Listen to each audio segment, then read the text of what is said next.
In this video, I will show you how to change negative numbers to positive in Microsoft Excel. You can see we have all numbers in negative form. You want to make this number into positive. So type this formula equal sign, type ABC, type ABS.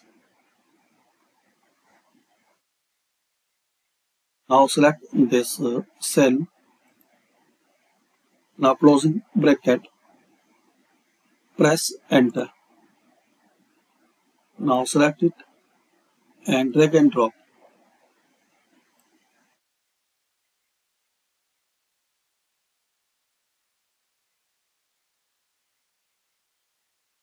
So simple and easy way. ABS equal sign and ABS. Select closing bracket, press enter.